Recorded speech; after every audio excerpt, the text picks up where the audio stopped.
I'd like to introduce our newest sponsor, Swim Angelfish. Swim Angelfish is an online certification program that strengthens your teaching curriculum to serve swimmers of all abilities.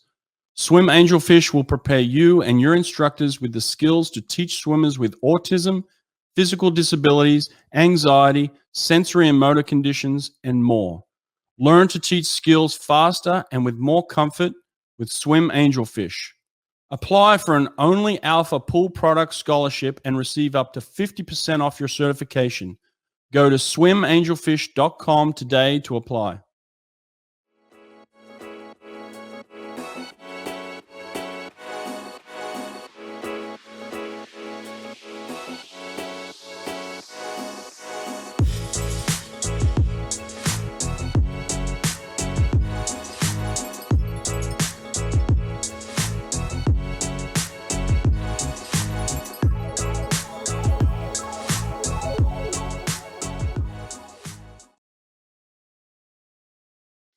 Looking to host your first swim meet or replacing an old timing system?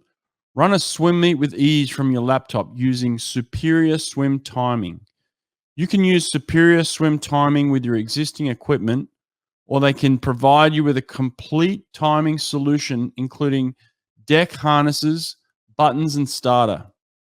SST is fully compatible with Hy-Tek and Team Unify, as well as Colorado, Daktronics, and Amiga touchpads. Go to superiorswimtiming.com to learn more and be sure to tell them I sent you. Nate's come out with another awesome tool for the swimming community. It's called Swim Nerd Live, and it allows the data and times from your actual scoreboard to be broadcast and viewed in real time on any smart TV, phone, or other device. It has all the information you're looking for: event, heat, lane, name of swimmer, times and places. One click on any device and they're watching your swim meet live in real time. Go to swimpractice.com to learn more.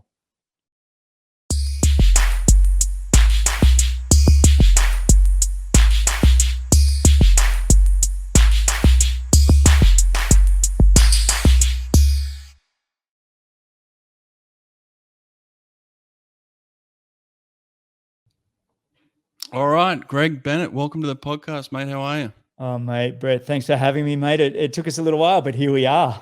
I know. Listen, I've been wanting to do this ever since I did your show, because you invited me on your amazing podcast, the Greg Bennett Show. So if anyone is out there, back in March, was that? Yeah, it was a while back. Started recording. Sorry, mate. I was actually going to tell everybody what episode that was. Probably around about 60, episode 60, I'd say. Yeah, no, it was brilliant, mate. And ever since then, I've thought to myself, that was one of the best interviews I've ever done. Because it wasn't an interview; it was a conversation. But you just had it down, man. And so listen, anyone that's out there who wants a great podcast to go to, incredible stuff you're doing. Oh, you're too kind. You're too kind, mate. But for everybody out there, Brett and I go backwards and forwards. We're both in this podcast world. We share ideas. We have a lot of fun.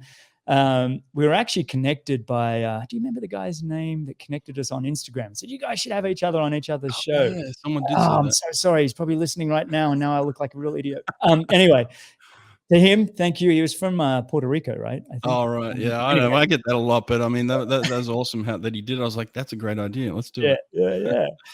So yeah, mate, that was a while back, and that was a really cool episode. So it's been great to have you on my show, understand the swimming world a little bit better, and get a really good insight of what it took in your own career to get to what you're doing, where you've been and what you've done. So, to be here is really special. So well, mate, I'm not big on introductions, and I'm not even big on research, because I don't like to fill my head with other people's stuff.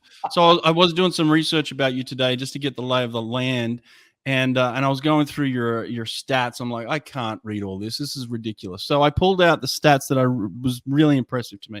So here's the one that I loved. All right. So you were voted Triathlete of the Year by Triathlete magazine in 2003 and 2007. Is that a worldwide publication?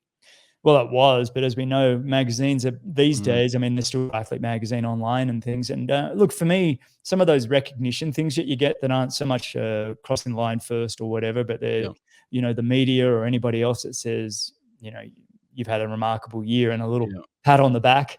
They're very, very special when you get those little awards. And honestly, it's a little write-up in a magazine. It's not any more than that. But listen, mate, there's a lot of swimmers in the world, and there's a lot of triathletes. You know, to be voted the best out of all of them, like that's nice. You know, it is nice, mate.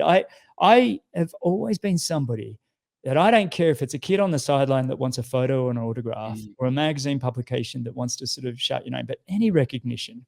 Yeah. I mean, I love it. I mean, I'd be a fool not to, right? I mean, and so, you know, I've had some great people along the way that have supported me, and people that have shouted out and said, Greg, you're doing great things. And for me, that was what fueled me. You know, I had 29 years racing professionally, and a lot of that was because I got the pats on the back, because I got those little bits of recognition along the way. And I'm incredibly grateful for it. I really am. That's another thing. That was another stat I wrote down. I only wrote down 2 stats. The other one was you competed for professionally for 29 years. I was like, I had to reread. I was like, did he stop at age 29?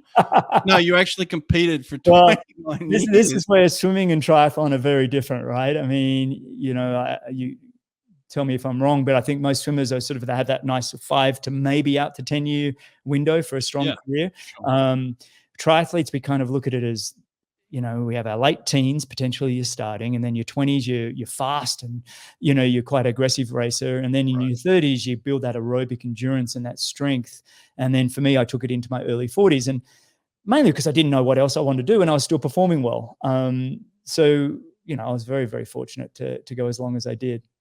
Yeah, I mean, crazy. It said you had over 500 pro triathletes. So, like, did you just sleep in between triathlons for a few years there? It was like, take a day off, rest, do another triathlon. Like, how do you rack up 500? Well, you know what it's like being an Australian. So we're in the Southern Hemisphere. We got the Southern summers, and then you go international, which is all, you know, Europe and the North America. So we would race in Australia in the 90s there in the Grand Prix series and everything down there. And the Grand Prix, we'd often have super sprint races. You know, they'd be down at Manly Beach or whatever, and it'd be a 20-minute race followed by a 10-minute break and then a 20-minute race. And you do a couple of those, and you'd race all summer in Australia. And, you know, you'd race 15 to 20 times just in that summer. And then you go straight overseas, usually starting with Japan, make your way up to Europe, join a French club, or I was racing for a Czech club for a number of years. Race all of those plus the World Series. By the time you got to September, October, you were pretty shattered. You take maybe a month off and you start your Australian season again, and you just repeated. And so for me in my 20s, it was a lot of racing, but that's how I learned my craft. You know, it was the ability to race often in my 20s that then got me ready for more success in my 30s. My 30s was really, we call them the golden 30s in triathlon. It's when you hit the 30s, everything starts to align, and the bigger titles and things start to become closer. You have a lot more wins, and it's for me. I tell every young professional triathlete, hang out through your 20s, do your best you can, get as much experience as you can, and then boom, you'll be ready for your 30s, and that's when really the magic can happen in our sport, which is probably different to swimming, in the sense. And tell me if I'm wrong again, but I feel like swimming, you guys start young, much younger than us triathletes, and the dedicated swimmers find it pretty early, and they stay dedicated all the way through their teens, that by the time they get to their 20s, many are kind of, I'm pretty fried, and because they've been pushing so hard for so long. Well, that was the case, but I imagine now with the money that's in triathlon and the ability to compete all over the world, like you're saying, that everybody's specializing these days, man. Like, everyone wants their kid to be the next world champion. So there must be kids being groomed now for triathlon to say, well, you're all going to be the next kind of thing. Is that the way it's going? It's going more there is a lot of grooming, but a lot of it is also looking at swimming and running, especially. You know, a lot of the people that are out there trying to find the next great triathlete are looking at some of the great swimmers, really? That can potentially run as well. That's largely because the Olympic format in triathlon is draft legal. So you can slipstream on the bike and save energy. And what happens is, the first out of the water, there's usually a small group away of great swimmers that all work together on the bike. And then whoever has some ability on the run can generally win. Very rarely is a great triathlete in the Olympic distance format for the Olympics coming from a biking background, maybe a running background, but so long as they swam when they were kids. But really, the swimmers are making up the greats of our sport. I don't know how, mate, because I don't know any swimmers that can run. I mean, swimmers are donkeys on them. You know what you guys have are some of the biggest engines, Right. because you are young and you've worked hard. Swimmers have big engines, big heart and lungs, and they have all the discipline in the world from True. swimming up and down a black line. True. You give that to any coach in any sport. I mean, that's just magic, isn't it? I mean, you grab a teenage kid or a 20-year-old kid that's been swimming for 10 to 15 years, got all the discipline in the world, all the massive engine, they know how to work hard. And then it's just, you've got to be very gentle in turning them into a runner. And what I mean by gentle is, well, your chassis is not ready for that engine that you've got. Your running legs aren't ready. And so it takes time then for that swimmer to develop into a runner, but they can. And you see it now, especially in the women. The great women of the world all come from swimming backgrounds. Really? Well, this is interesting because, most of my audience are swimmers, and I'm sure some of them, they're not all going to be Olympians, but some of them might think to themselves, oh, triathlon sounds interesting, but I'm a swimmer, so I'm not going to be able to get into that. Give it a go. You'll be really surprised. Swimmers pick up the bike real quick. Like I said, you guys have got big engines, so you've got the power. And then really it's just learning the biomechanics of running and running well. So yeah, if you want to give triathlon a go, give it a go. And I know there's a lot of countries out there that are looking for the next great triathlete. But don't give up on your swimming dreams either, but it could cross over pretty well. I don't know. Well, what was it for you? I mean, were you the swimmer, the runner, the cyclist, and then how'd you get pulled in? I was the average Joe at everything, mate. You know what? I came from a rugby family. My older brother was first 15 rugby. I went to Newington, so not far from where you grew up. I think. I went to Waverley College. Yeah. Oh, you went to Waverley? Okay, so yeah, very close. And so first 15 rugby was everything in the 80s. That was. And my brother played halfback, winger, and fullback, and he ended up playing a couple of years professional rugby. And all I want to do is be rugby. Oh yeah. I just wanted to be great. I wanted to be great at sport. We were a sports mad family, and I never won a running race at school. I never won a swimming race, that's for sure. I didn't start swimming until I was 15, 16. I mean, I could swim, but I was in the surf. And, but then I found triathlon, and I think for me, triathlon helped me get through those very insecure teenage years, those high school years where we're all trying to fit in.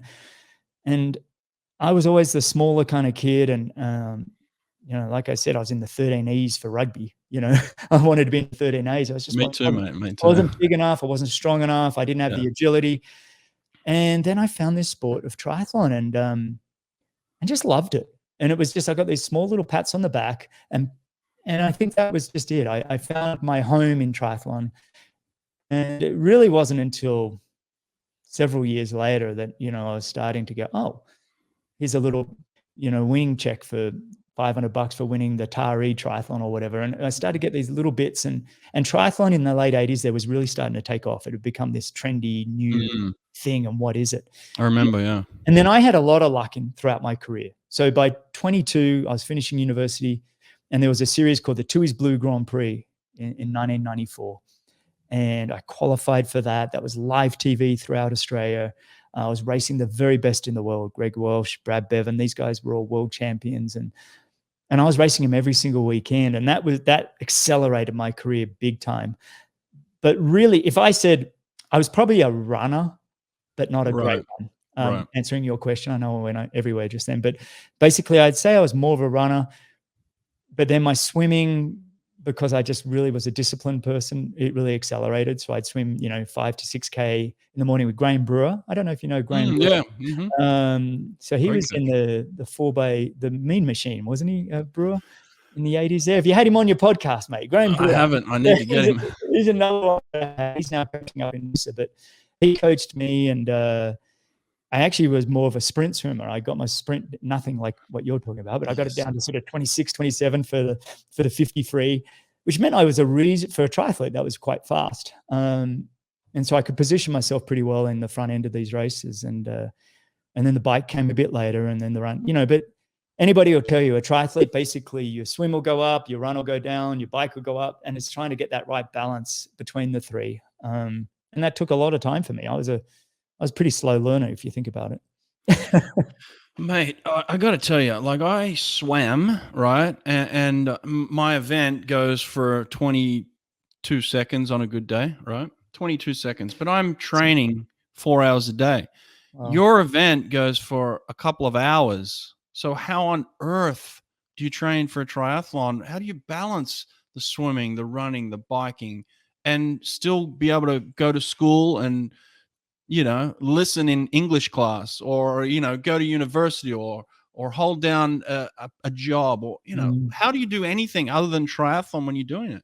Yeah, that's a really good question. And for a lot of people, they don't do it very well. They do get too consumed, Right. by the sport. And you do see it, especially with age group, as we call them, or amateurs that come in the sport. And our sport is driven by the age group. It's a lot of age groupers and amateurs in it.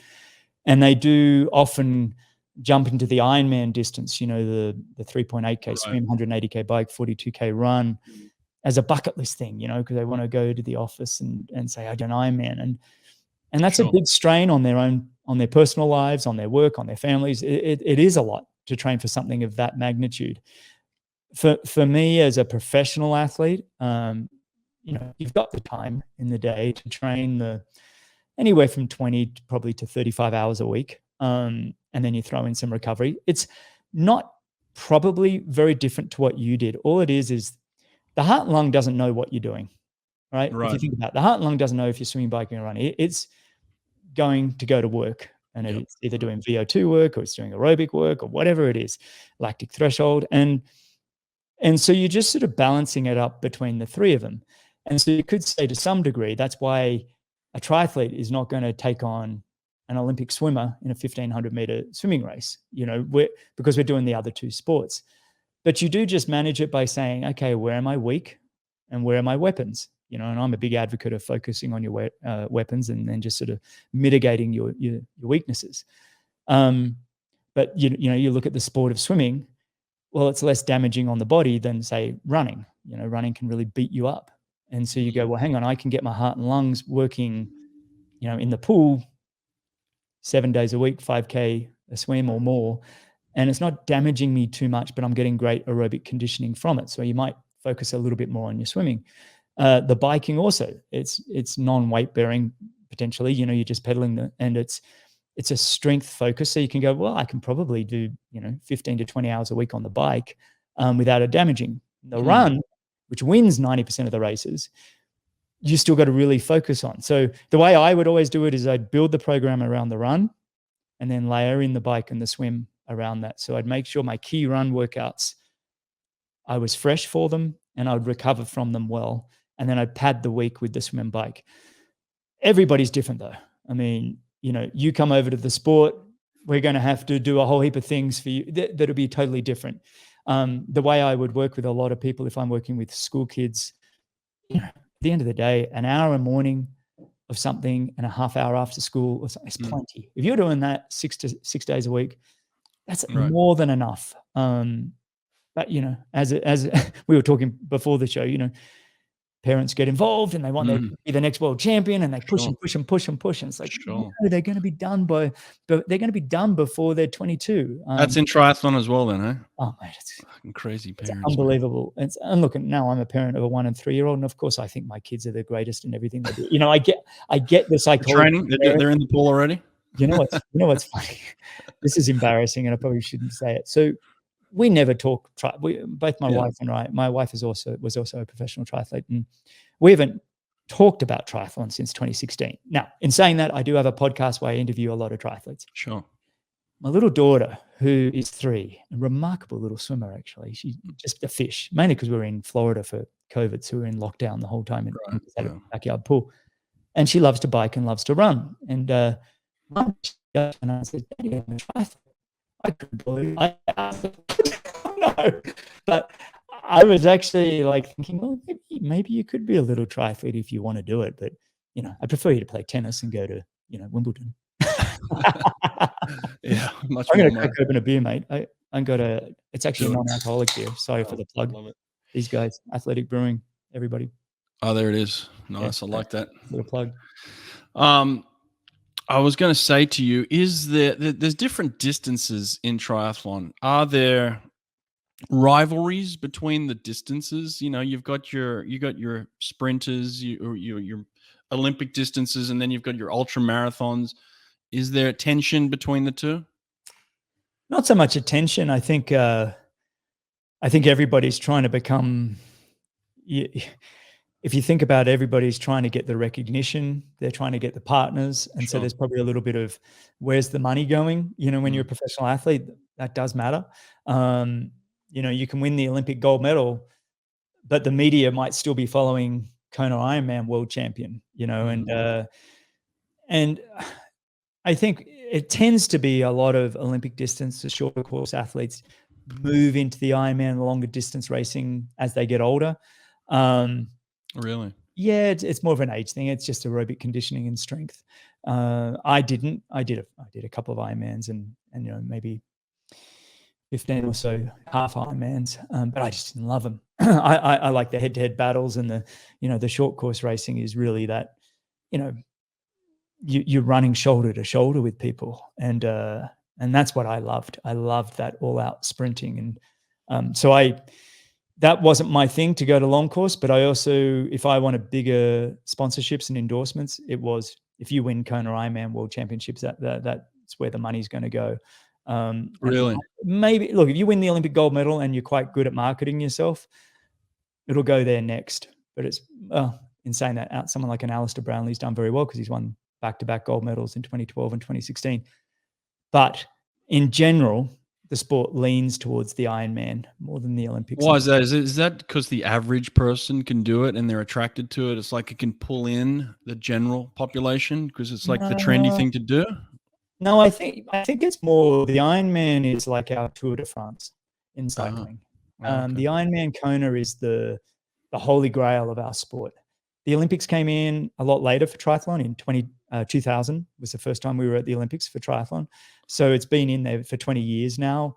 But it's also the amateur who really rule our sport and decide where the focus is going to go. They can all enter Ironman 70.3s and Ironmans. And so they can race shoulder to shoulder with any professional any weekend. Whereas the Olympics and the Olympic distance and the World Series is very exclusive to those athletes. They might put on amateur races around on the same weekend, but they're never on the start line with, everybody else. Like you can turn up to an Ironman now. And, when I was racing professionally, you could have a mass start of 1,500, 2,000, 3,000 people. So the amateurs are with the professionals and they can compare themselves, and that's what makes the sport very unique. And I think that's what makes that long course racing especially very special, that the amateurs are rubbing shoulders with the pros and they can compare times and all of that stuff. So I think there's a lot of that. But yeah, and I think the World Series, which has, focuses on the Olympics, it may be a little bit exclusive, but they're also the ones that harness and help develop the youth, and the ITU, the International Triathlon Union, do a really great job of making it a global sport, creating access for underprivileged, all of that kind of thing. They do a pretty good job at.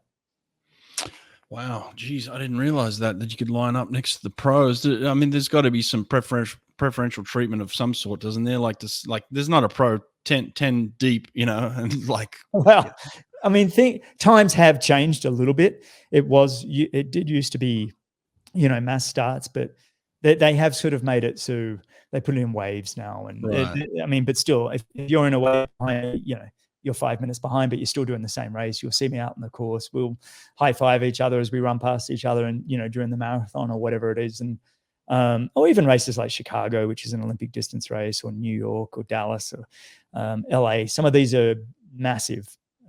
8,000 people turn up, and they have to put them in waves just for congestion on the course. But I do think that's one of the really special features about triathlon and triathletes, is that we all get to do it together.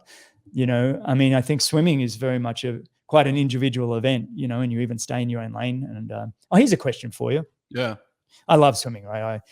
I watch it all the time, and I just think it's brilliant. Do you think we should maybe get rid of lines? That would be interesting. I've thought of that too. Wouldn't it be cool? I watch track and field all the time, and they're running around the track. And there's a little bit elbow barge. I think we could add so many great tactics to swimming. I think we should get rid of lane lines for some events. Wouldn't it be fun if the 50 free at the Olympics, it was just one lap, if they didn't have lane lines, and Yeah. they just said whoever gets to the other end first, that's it, Well, no even rules. imagine the flip turn. You call them tumble turns or flip turns? What do you do? Flip turns, yeah. Flip turns. Imagine that, everybody flipping at the same time. Imagine like the 400 medley. Imagine doing backstroke over Oh, each yeah. Be a free-for-all. That would There be you go. There we go. that'd be more fun to watch.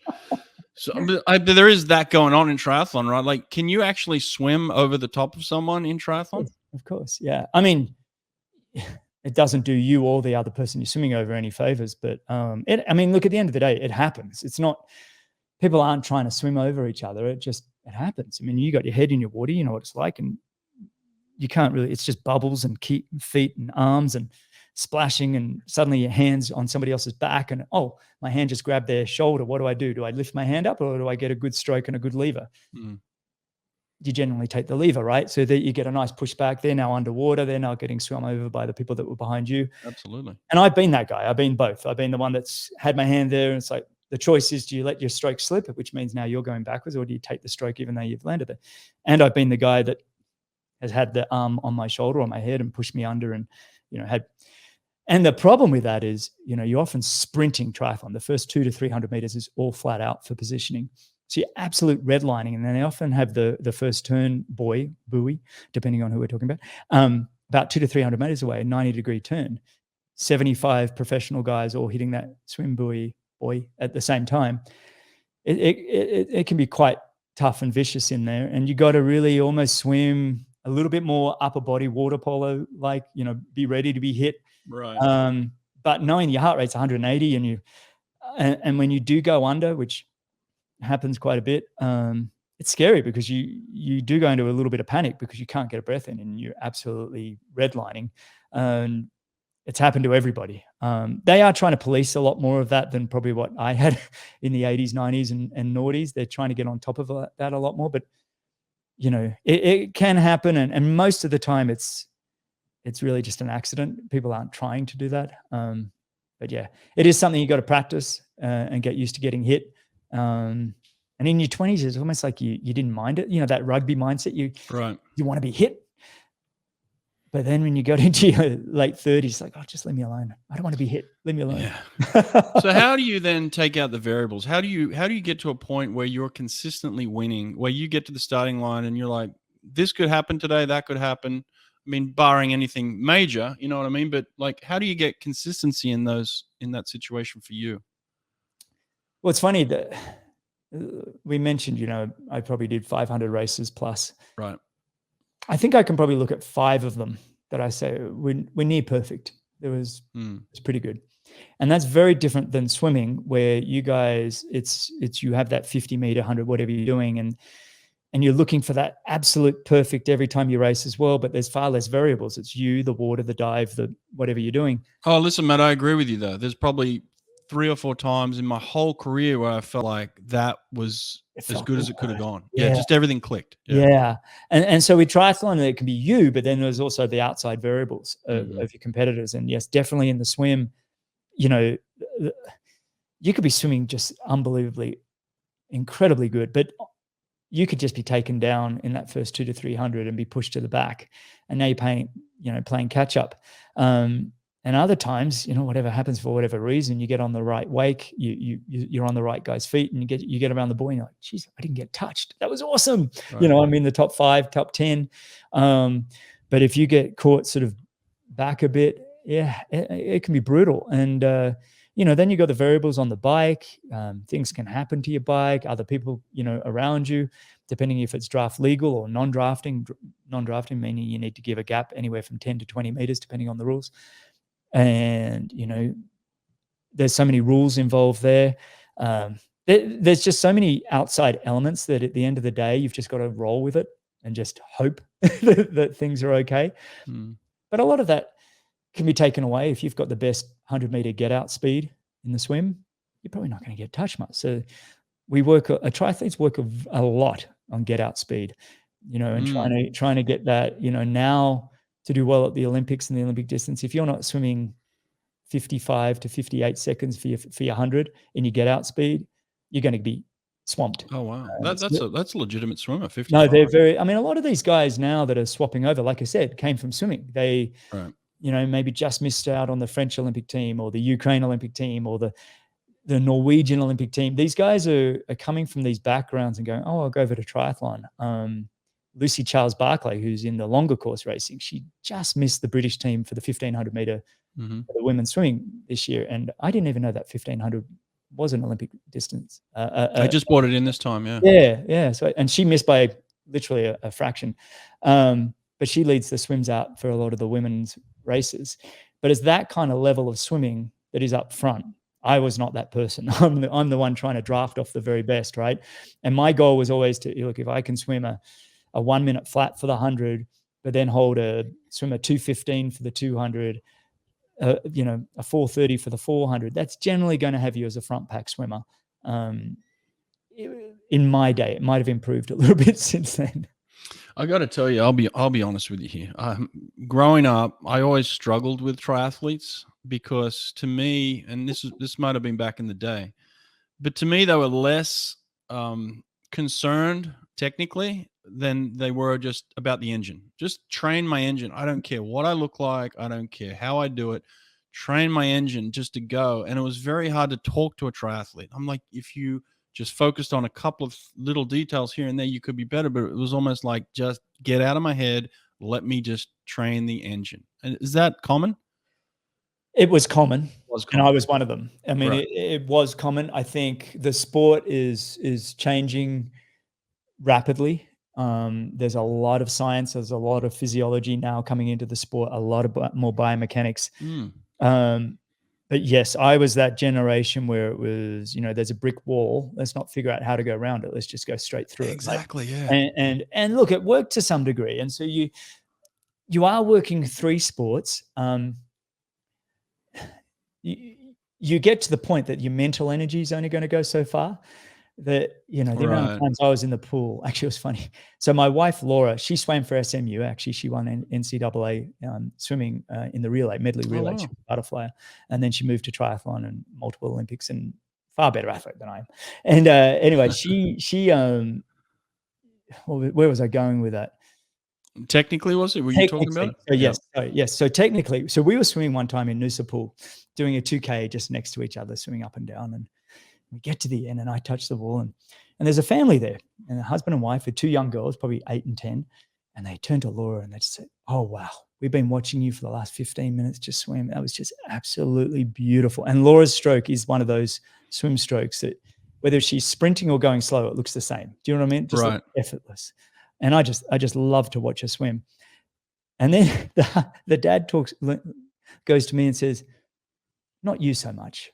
And I'm like, it was really not necessary. And I come from that old school open water swimming. I'd swim 4 to 5K in the morning, go down to Manly Beach, swim the length of the beach with, Guy Leach and Craig Rudington and all the surf guys. And I learnt my craft in swimming really with those surf Ironman guys. A lot of head up swimming. I got a wide left arm, but I'm quite lopey and I muscle my way through the water. I am not a pretty pool swimmer, but nor are any of our racers in the pool.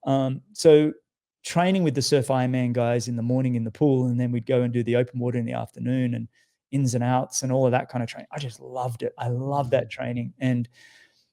But with that, there wasn't this, hand position, elbow catch, shoulder rotation. And that's the other thing. Triathletes tend to be very tight and bound. Swimmers are very elastic and my limited range of motion through my shoulders means I'm limited in the ability of where I can put my left elbow. It's if you're tight, if you're bound up, and that can be from being on the time trial bike for a long time or whatever it is. My physiology was letting me down and being able to find that nice position that I probably needed. And my flexibility was probably a curse in the water, but a gift for the bike and the run. I had sort of locked ankles, I've got webbed toes, believe it or not. And oh, wow.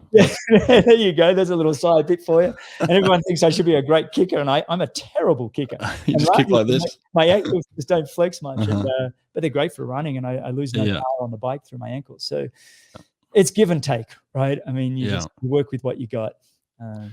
In terms of the decision making, then who's making the decisions for a triathlete? Because I'd imagine you would have to almost have 3 separate coaches, but are there designated triathlete coaches now? There are triathlete coaches.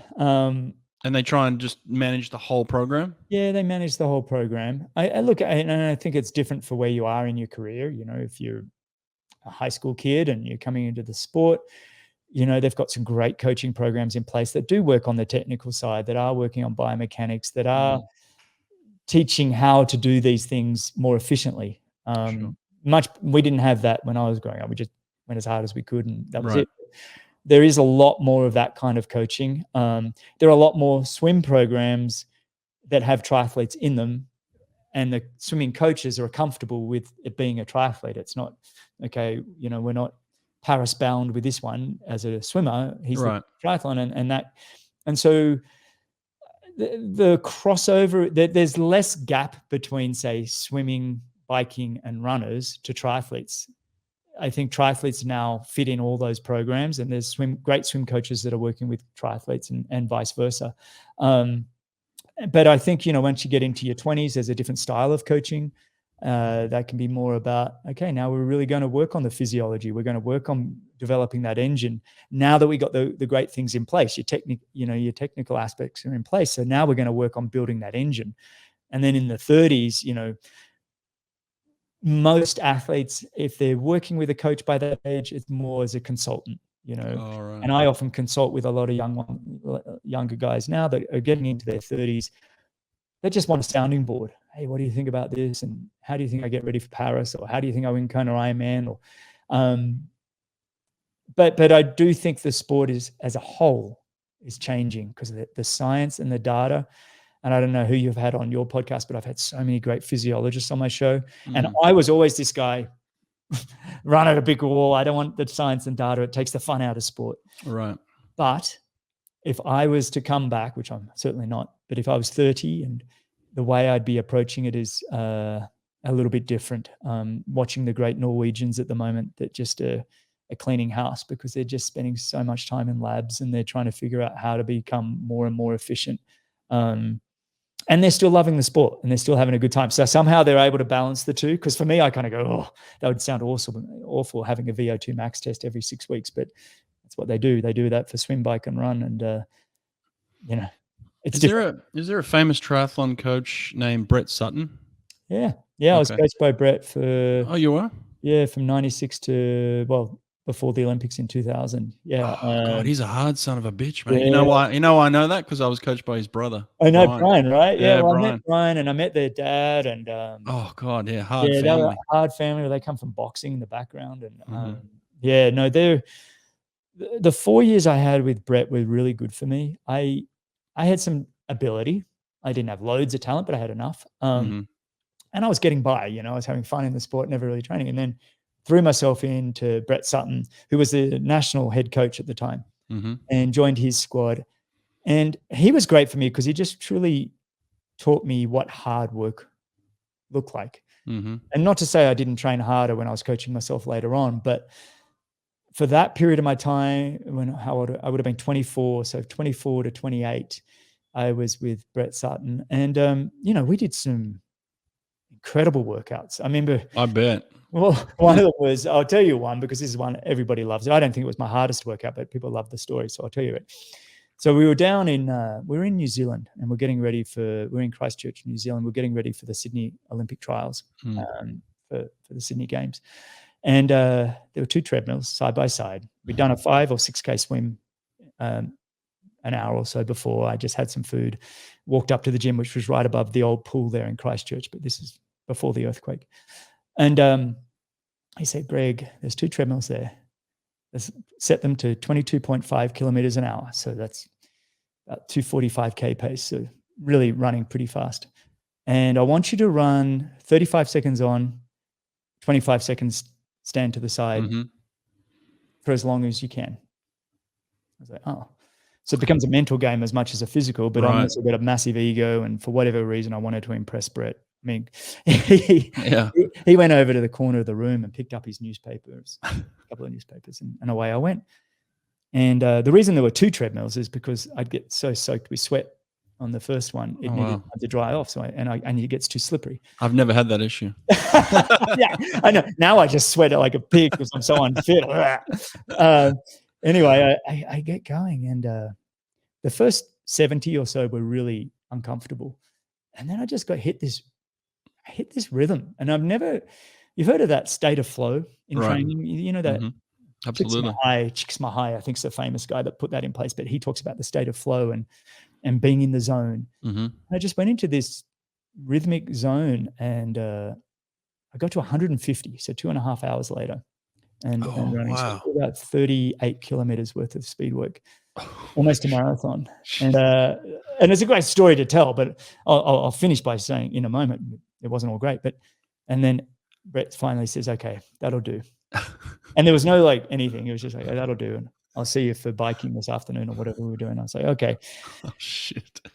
But what happened after that actually really taxed me far more than because I was in that state of flow. Sure, yeah. I didn't realize. And long story short, basically, missed out on going to the 2000 Olympics, because I turned up to the first trial race and I was just wiped. Overtrained. And that was several weeks later.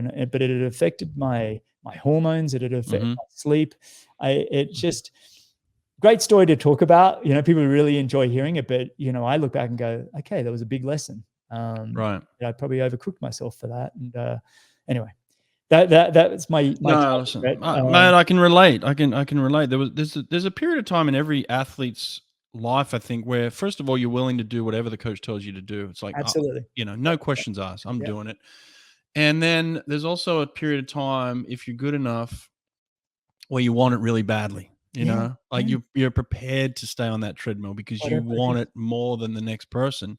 And you said something interesting earlier where you said I wasn't that talented. I kind of disagree, because I went through a period of time, probably a number of years, where I didn't think I was very talented either. I just maximized my potential. But I think that is talent. I think that there is talent in not giving up. A lot of people give up. And so how do you quantify talent in relation to someone that never gives up, who just keeps pushing? It's one of the greatest talents there is. I mean, we can talk about physiological talent. Some people are born with an 85 VO2 max. They're just genetic freaks. You can see it, yeah.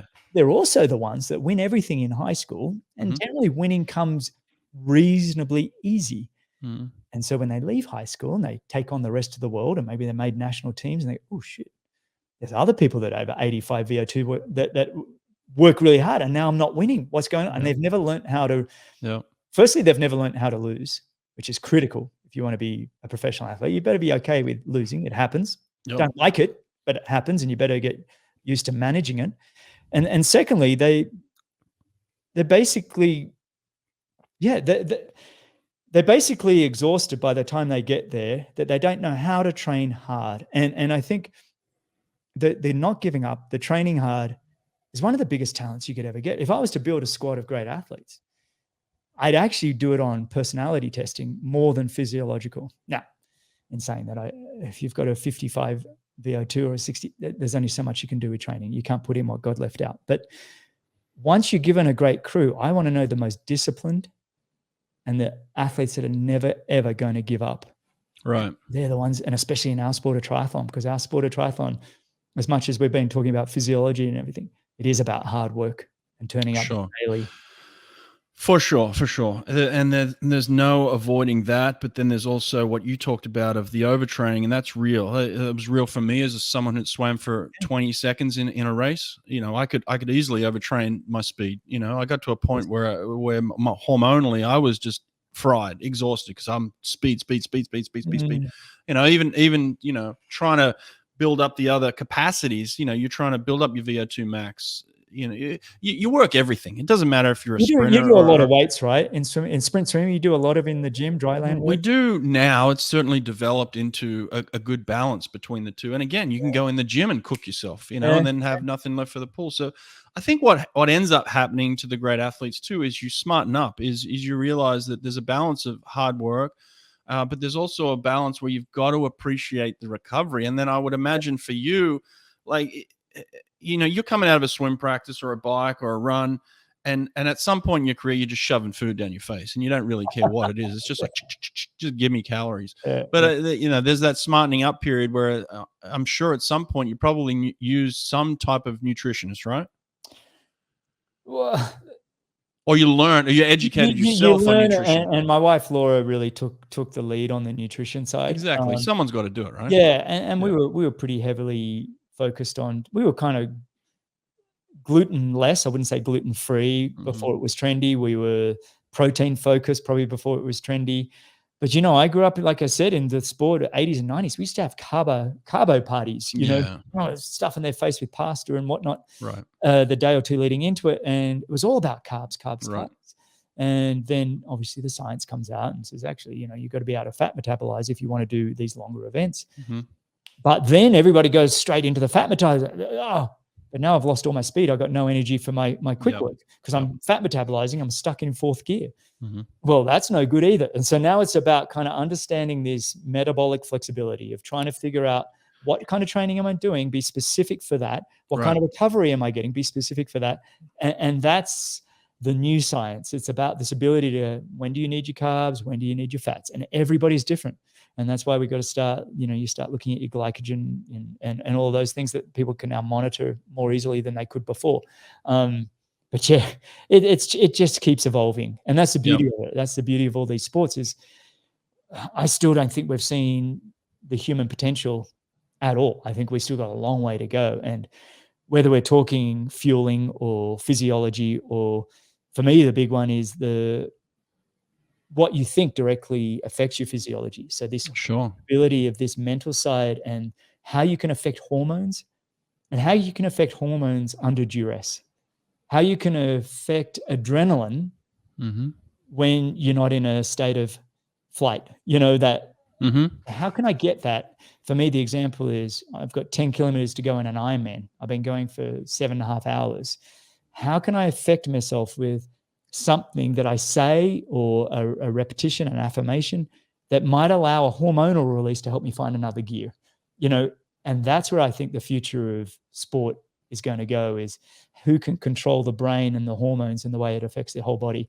I don't know. I'm still a pleb when it comes to that, but that's where I like to think that it's going to go. Are triathletes using more professionals in that sense? I'm sure it was just information that was handed down before. You had to figure it out yourself. But now I'm sure there are people that are really specializing in that, right? Yeah, I think the whole sports psychologists have become far more acceptable than when we had careers. It's like, well, what's wrong with you? You need a sports psych, whatever. Now I think they see it as an empowering investment to have a sports psych on you. Maybe not on your tightest team, but at least on the peripheral, that you need to have a sports psych, to somebody that can work with you, generally with self-belief. I don't know what it's like with you on your show, but I would say 75% of the great athletes I've had on my show, Olympic champions, world champions, have struggled with self-belief and confidence. Isn't it amazing, mate? Yeah. Same. I would even bump it up. Yeah, maybe even more. Yeah, maybe it is everybody. I don't know, but it's the amount of times I ask them, when did you feel like you got it? And they're like, I still don't even feel like I got it. It's like and I think that could be what drives people. This anxiety. I talk about anxiety being a fuel. And the anxious ones are the ones that, okay, I got a problem, I got to fix it, and that's my fuel. I got to go after it, and I think the great ones have that anxiety, but they learn how to manage it well. Right. And that then affects your self-belief, and it's an interesting one because there's a lot of athletes, that still struggle. I mean, I had a guy by the name of Javier Gomez on my show, a Spanish athlete, arguably one of the greatest of all time triathletes, at least in the top 4. And he's got 9 or 10 world titles. Just incredible all-round athlete. His best time for the 400 long course is at 3:58. Like, he's a legit swimmer. Wow, nice. In our world of triathlon. Yep, sure. But he said on his most recent episode, he said, Greg, the thing I struggle with most is just my confidence. And I'm like, so we're talking about arguably it'd be almost like you having Phelps or Thorpe on your show, and then, I struggle with did they say that? I mean, you've had these guys on your show. Were they struggling with that kind of confidence, or did they have a deep inner self-belief? I think they've struggled more moving away. I mean, we're talking about two of the greatest. You're talking about Phelps, who may be the greatest athlete of all time. So I don't know if he ever struggled with self-belief or self-confidence, but certainly, had struggles figuring out who he is after that. I think there's a couple of people that, I grew up with Ian Thorpe. When I was 20 something, he was 16 at the Olympic Games. I was 25 at the Olympics, so I was 9 years older than him. And so I sat there and watched this kid handle pressure like I'd never seen anybody handle pressure. And so I don't think he felt. I don't think he dealt with that type of pressure the way I dealt. I was like nervous as all hell. And here's this kid. I think he understood pressure better than most people. When you've got the whole world of especially in Australia, what it's like growing up as a swimmer in Australia in the year 2000. Big time. Americans maybe don't understand how big swimming is in Australia. And in 2000, when Thorpe was around and the talk of who he was going to be, and the whole world felt like they were just watching. So for the way he handled that is just extraordinary. I couldn't have done that. So me either. Some of these guys that are able to do that. Actually, going back, a little side story on Ian Thorpe. So do you know Elka Graham? Elka? Yeah, very well. We trained together. Yeah. So Elka, very close friend of mine. She was a lot younger than, about 8 years younger than me, but she was training at Manly Pool. We knew each other. And Sydney Olympic trials, I went out, supported her and everything. All of the swimmers were heading into town. I don't know if you were in there. And they had all these, if you didn't make the Olympics, they had these badges made saying F the Olympics. And, wow. I was one of the F the, I got left off the Australian team. So I had the badge on. But I drove a whole bunch of you in my car into town to have a party after the swimming trials.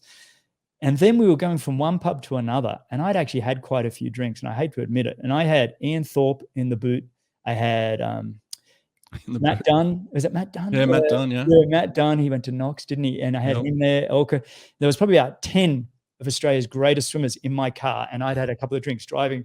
What am I doing? So there's my little side story. I could have wiped out the whole great Australian Olympic team. That would have been a nice little badge, the FU, to take them out. They find you dead on the road. And it was probably 2 drinks, but I remember thinking I shouldn't be driving. Anyway, that's my side story. You can edit that out in case people get upset at me for that. No. That's real. It's real life.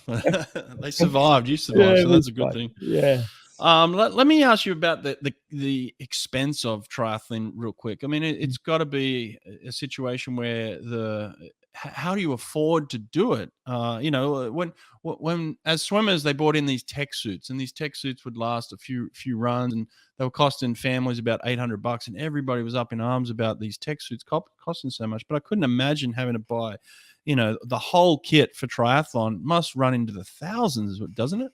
Yeah, this is one issue we have with the sport. I was talking to actually my most recent show recorded with Mark Allen and Dave Scott, and we were talking about that getting into the sport is you need to be affluent. And it's not good that it's like that, because yes, like you said, you need the swimming gear, which is cheap compared to, you get a bike. And look, you don't need to spend $15,000 on a bike to have a decent bike. You can get in for much less, $500 to $1,000, but it's still $500 to $1,000. And then you got your running gear, and then you got the entry fees.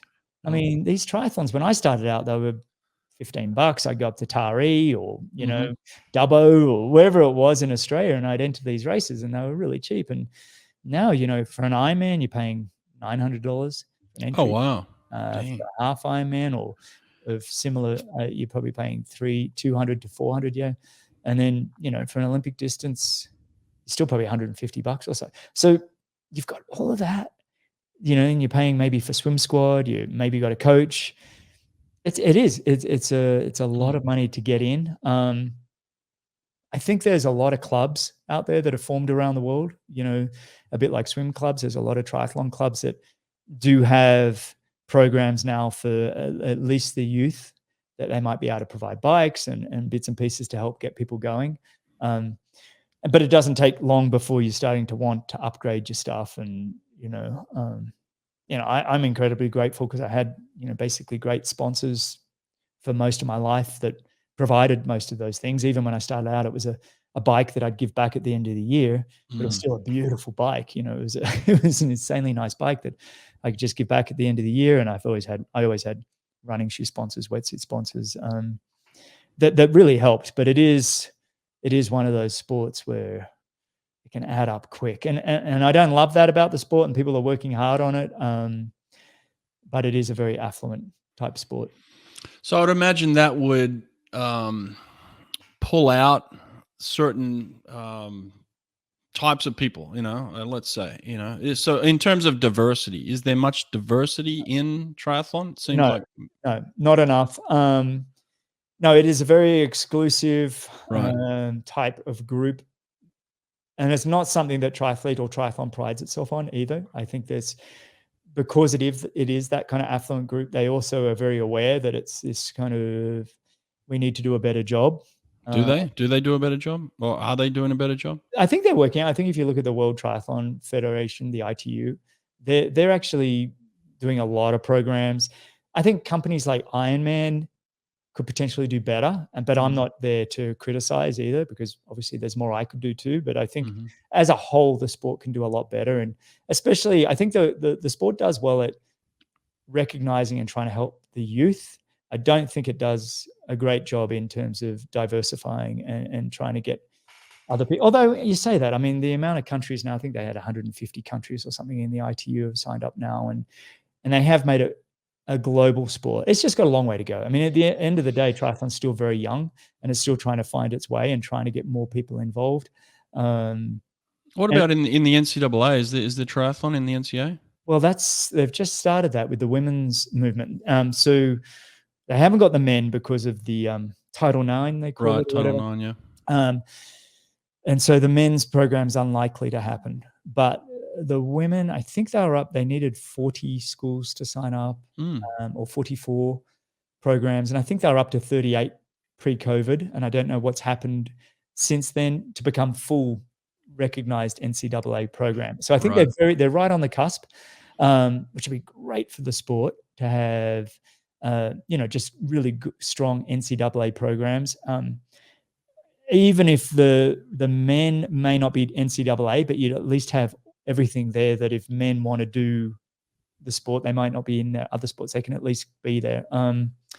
Arizona State, I think, is the biggest school that win everything.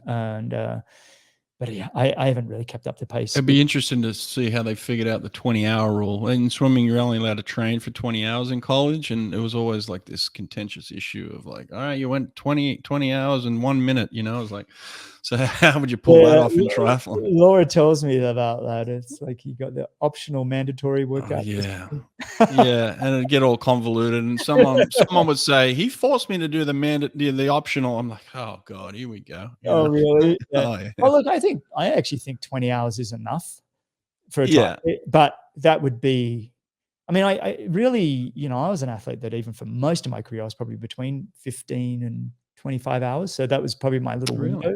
It was the sweet spot. So I think for college athletes, I think that would be almost enough. I think it's, if I was coaching a college program, I think I could easily design a program and create successful athletes out of 20 hours a week. That doesn't include recovery time or anything like that. But I think that would be for physical movement. You could do it. I think if you think about swimming 6 hours, running 6 hours, biking 8 hours or something like that, it would work. Yeah. Who's been the most dominant figures in the past 20 years in triathlon for men and women? Dominant figures. This is a great debate we have on all the time. Right now, there's a guy by the name of Jan Frodeno. He's from where? He's from Germany, South African background, but German. He won the 2008 Olympic gold. It was kind of his breakthrough race. He then performed well up until London and came 6th at the London Olympics, but then he crossed over to the longer course, the Hawaii Ironman.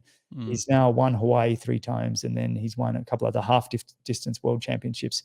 And his last 4 to 5 years, he's almost gone unbeaten. And It's not just winning. He's dropped the Ironman world record down. He's dropped the Kona, the world championship Kona race all the way down to 7 hours 51 or something. And to break 8 hours was like, no one will ever do it kind of thing. It was almost like the 4-minute mile at that. And he didn't just go under, he smashed it. So he's kind of right now the one that they like to call the GOAT. But then we have guys like Mark Allen, who in the late 80s there won Hawaii Ironman 6 times, won the first ever ITU Triathlon World Championships in 89. So he becomes very much a part of that conversation. And what he was doing was really elevating the sport too, just taking it faster and faster. Because it's not just about winning, it's who's breaking records, accelerating the pace beyond anything we've seen before, right? And then you've got someone like an Alistair Brownlee, who I mentioned earlier, and a Javier Gomez. These two young guys just, well, they're not young anymore, but they just changed the sport dramatically as well, that everybody was playing catch up. So that's probably for the men. I think for the women, there's a woman right now by the name of Daniela Riff from Switzerland.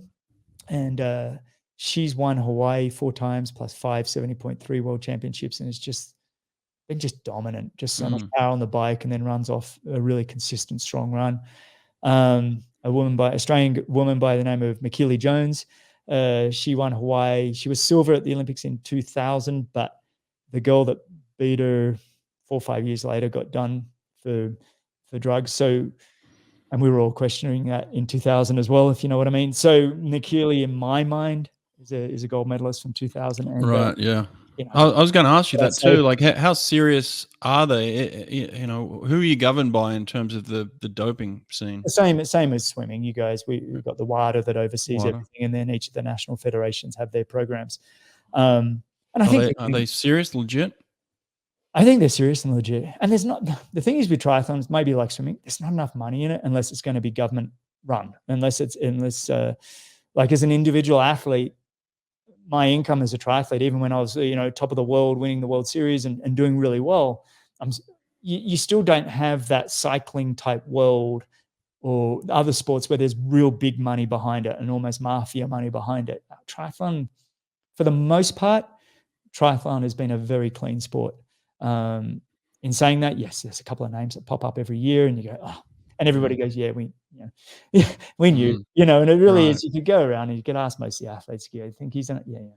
And they kind of come from nowhere, do they? Yeah, they come from nowhere, and they're just doing something that doesn't suit their physiology. It doesn't, you're like, I mean, you probably see it in swimming. Suddenly they're just burst nowhere. I mean, it just doesn't smell right. Yeah. Yeah. So there's a bit of that. But generally speaking, I'd have to say the fact that I got to win a fair bit, and a couple of really close mates from Australia that, we all grew up together, and we all went on to get a few world titles and have decent careers. You kind of go, well, if me and my mates did it, it can't be too dirty. I have a couple of races I look back and go, yeah, I got beaten by somebody that definitely shouldn't have been, been there, but it happens. What about this? Tell me this. Who in your recent memory is the world's greatest shit talker?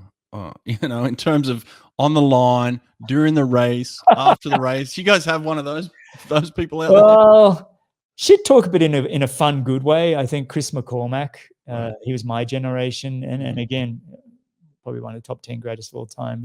Won Hawaii a few times and won the world champs. And he was fun though. It was these days there's a lot more shit talking than we had growing up. Yeah, and I think that's a lot because they got the social media platforms, the Instagram. Everybody's got their own YouTube channel. I feel like every pro now has their own media team basically following them around, and they're all vying for attention. And they're vying for attention. So you want to be heard. You better say something that's controversial and right.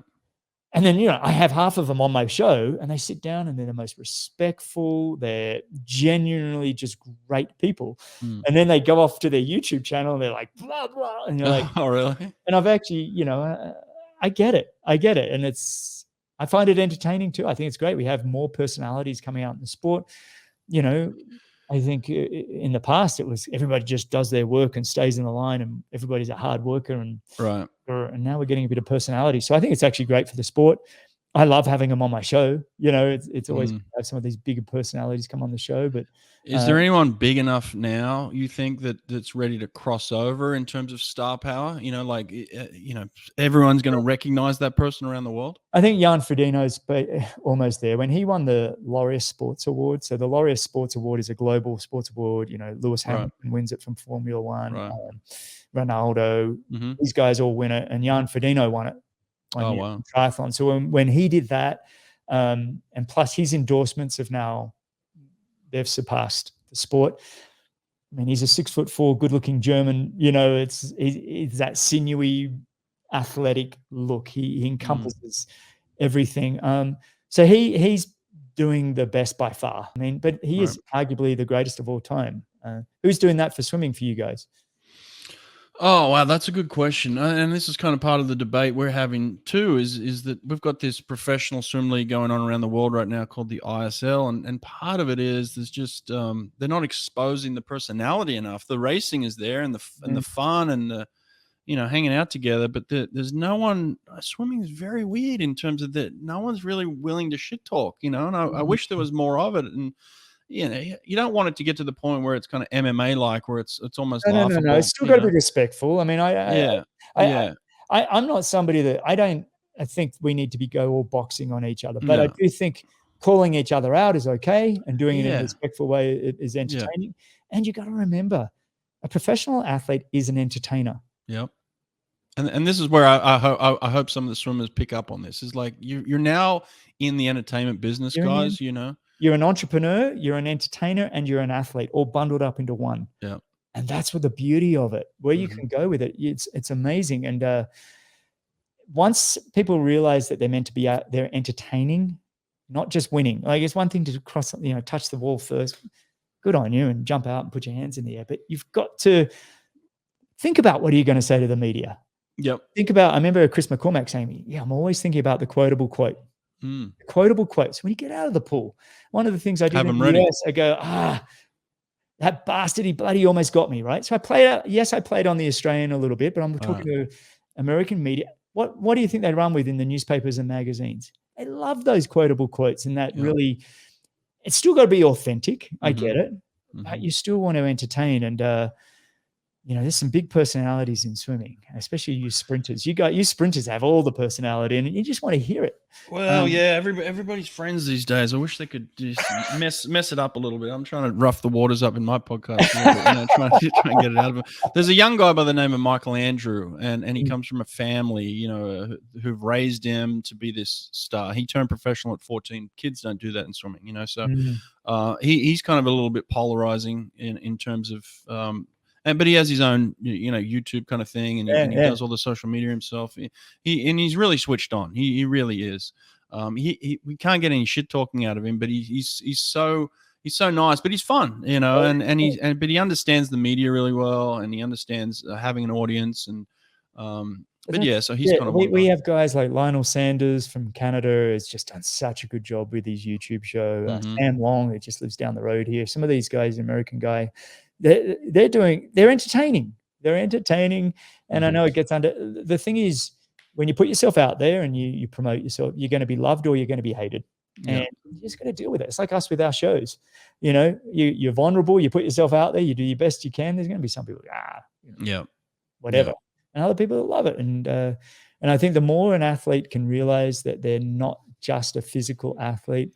If you're professional, you're now an entertainer and you're an entrepreneur. You run a business, and the business of being a swimmer or a triathlete it's a full-time gig. It's real. And I think if they get the opportunity to be on your show or my show, you take it. You say yes. You say yes to everything you can. I agree, mate. Yeah, eat it up. I'm freely willing to promote you. I'm going to tell everybody how great you are. Exactly. Why wouldn't you want to do it? Exactly. I'm not here to tear you down. I'm here to promote you. I get it. Throwing a little controversy here and there, but well, in terms of your show, just promote it one more time. Tell everybody where they can find guys. you. Yeah, the Greg Bennett Show. It's really just talking to some of the greatest high performers in the world, whether they be athletes, doctors, sports scientists, entrepreneurs, entertainers.